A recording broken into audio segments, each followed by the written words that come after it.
জাভেদ মুন্সি জঙ্গিকে নিয়ে আসা হয়েছে এবং তাকে কিন্তু একেবারে কোর্টে প্রডিউস করা হচ্ছে। ক্যানিং থেকে নিয়ে এসে এই মুহূর্তে কোর্টে প্রডিউস করা হলো এবং কিউআরটি টিম তারা একেবারে এখান থেকে কিন্তু নিয়ে এলো, ক্যানিং থেকে তাকে কিন্তু নিয়ে আসা হলো এবং নিয়ে এসে তাকে কিউআরটি টিমের সদস্যরা তারা একেবারে গাড়িতে করে নিয়ে এসে দ্রুত আদালতের মধ্যে তাকে কিন্তু ঢোকানো হলো এবং জাভেদ সম্পর্কে পরবর্তী যে তথ্য সেই তথ্য দেখা যাবে।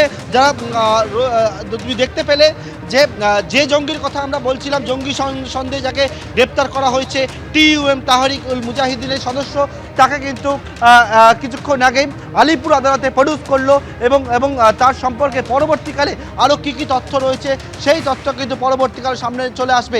তবে আবারও বলবো, এ রাজ্যে এবঙ্গ থেকে আরও এক জঙ্গি গ্রেপ্তার হলো এবং যেমনটা জানা যাচ্ছে কাশ্মীরি জঙ্গি এবং তাকে গ্রেপ্তার করেছে এবং পরবর্তীকালে জানা যাবে যে এ রাজ্যে কেন এসেছিল, আত্মীয় বাড়ি থাকার জন্য নাকি এর পিছনে অন্য কোনো কারণ রয়েছে, সেই সবটা কিন্তু পরবর্তীকালে স্পষ্ট হবে। পার্থপ্রতিম, তুমি আমাদের সঙ্গে থাকো। আপনাদের আরো একবার জানাবো, ক্যানিং থেকে গ্রেপ্তার করা হয়েছে সন্দেহভাজন কাশ্মীরি জঙ্গি জাভেদ মুন্সিকে। জম্মু কাশ্মীর পুলিশ ক্যানিংয়ে এসে তাকে গ্রেপ্তার করেছে। ধৃতের নাম জাভেদ মুন্সি। ক্যানিংয়ে আত্মীয়ের বাড়িতে এসেছিল জাভেদ মুন্সি। ধৃত সন্দেহভাজন জঙ্গি জাভেদ শ্রীনগরের বাসিন্দা। ধৃত তাহরিক উল মুজাহিদিনের সদস্য বলে অনুমান। রাজ্যের পুলিশ এবং জম্মু কাশ্মীর পুলিশের যৌথ উদ্যোগে গ্রেপ্তার করা হয় তাকে। আলিপুর আদালতে তাকে ইতিমধ্যেই পেশ করা হয়েছে। কিন্তু প্রশ্ন হচ্ছে, কি কারণে এ রাজ্যে এসেছিল জাভেদ মুন্সি, সেই বিষয়টি জানার চেষ্টা করছে গোয়েন্দারা। আমাদের সঙ্গে এই মুহূর্তে রয়েছে আমাদের অপর প্রতিনিধি আবির দত্ত। আবির, ভারতীয় পরিচয়পত্র বানিয়ে নাশকতার ঘুঁটি সাজাচ্ছিল আনসারুল্লাহ বাংলার জঙ্গি। এখন প্রশ্ন হচ্ছে যে বাংলাদেশ থেকে ভারতে এসে ভারতের পরিচয়পত্র তৈরি করে ভারতের বুকে বসেই নাশকতার পরিকল্পনা করেছিল এই আনসারুল্লাহ বাংলার জঙ্গি।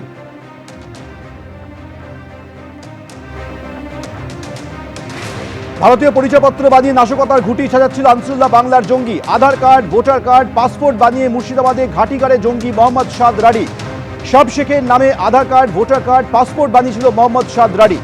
আধার কার্ডে সব শেখের ঠিকানা ছিল হরিহরপাড়ায়। ভোটার লিস্ট অনুযায়ী সব শেখ নওদার বাসিন্দার ভোটার তালিকায় নাম রয়েছে এবং সেই ছবি ইতিমধ্যেই গোয়েন্দাদের হাতে এসে পৌঁছেছে। প্রশ্ন হচ্ছে যে কি কারণে শেখ নওদার বাসিন্দার নামে এই সব রাডি তারা সেখানে জঙ্গি হিসেবে এসেছিল। ভোটার লিস্ট অনুযায়ী সব শেখ নওদার বাসিন্দা। ভুয়ো আধার কার্ডের ভিত্তিতে পাসপোর্ট বানিয়ে নেয় সব শেখ ওরফে মোহাম্মদ সাদ রাডি। এই সাদ রাডির পরিকল্পনা কি ছিল? প্রাথমিকভাবে গোয়েন্দারা জানতে পারছে নাশকতামূলক কাজকর্মের পরিকল্পনা করছিল সে। ইতিমধ্যেই ছক কষা শুরু করেছিল। ভারতের পরিচয়পত্র ভুয়োভাবে বানিয়ে, ভুয়ো নথিপত্রের ভিত্তিতে সেই পরিচয়পত্র বানিয়ে ভারতের বুকে বসেই নাশকতার ছক কষছিল এই জঙ্গি। আমাদের সঙ্গে এই মুহূর্তে সরাসরি রয়েছে আমাদের প্রতিনিধি আবির দত্ত। আরও বিস্তারিত বলবে আবির। দেখো, তদন্তকারীরা কেন নিশ্চিত হচ্ছেন যে ভারতীয় পরিচয়পত্র তারা তৈরি করেছিলেন, তার কারণ হচ্ছে বেশ কিছু নথি ইতিমধ্যে তাদের হাতে পৌঁছেছে এবং আমরাও বেশ কিছু নথি এখনো পর্যন্ত দেখতে পাচ্ছি সূত্র মারফত। যেমনটা আমার হাতে রয়েছে, এই যে দেখা যাচ্ছে মোহাম্মদ সাদ শেখ লেখা রয়েছে, এই যে এ হচ্ছে সাদ রাদি। ছবি দেখলেই স্পষ্ট হচ্ছে। এই যে ছবিটা দেখা যাচ্ছে এটা হচ্ছে পাসপোর্টের ছবি, যেখানে আমরা দেখতে পাচ্ছি যে B94789772 পাসপোর্ট নাম্বার এবং তার যে অ্যাড্রেস সেটা দেখা যাচ্ছে যে হরিহরপাড়া এবং হরিহরপাড়ার যে কেদারতলা অঞ্চল, সেই কেদারতলা অঞ্চলের কথা এখানে বলা হয়েছে।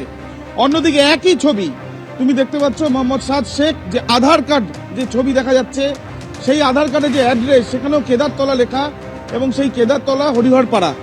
অথচ যে ভোটার লিস্ট রয়েছে সেই লিস্টে দেখা যাচ্ছে 74 নম্বর নওদা, অর্থাৎ অ্যাসেম্বলি নাম্বার 74 নওদা এবং সেই নওদাতে মোহাম্মদ সাদ শেখ তার কিন্তু সেখানে সে ভোট দেয় এবং সেই ভোটার লিস্টে তার নাম, অর্থাৎ বোঝাই যাচ্ছে যে এখানে তার যে নাম রয়েছে সেখানে।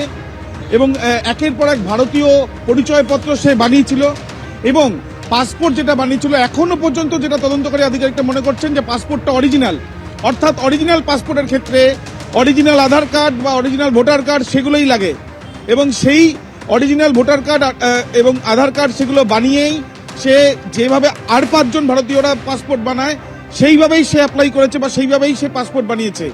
তাহলে তার এই বাংলাদেশি রাজশাহীর বাসিন্দা, তার কাছে রাজশাহীর কাগজ পর্যন্ত রয়েছে, যে তল্লাশি করতে গিয়ে বা তাকে গ্রেপ্তার করার সময় সেই কাগজ পর্যন্ত অসম পুলিশ পেয়েছে। তা সত্ত্বেও তার কাছে আধার কার্ড, ভোটার কার্ড, এমনকি পাসপোর্ট পর্যন্ত ছিল, যে তথ্য নথি ইতিমধ্যে তদন্তকারীরা পেয়েছে।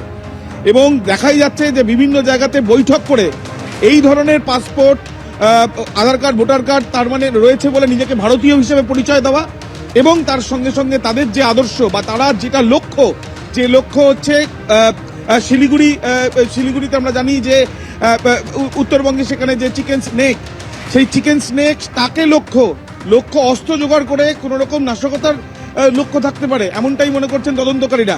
কিন্তু এই যে সাদরাদি, যার নেতৃত্বে বেশ কয়েকটি মিটিং হয়েছে, নূর এখানে এসেছিল, তার সঙ্গে মিটিং হয়েছে এমনটাও জানা যাচ্ছে।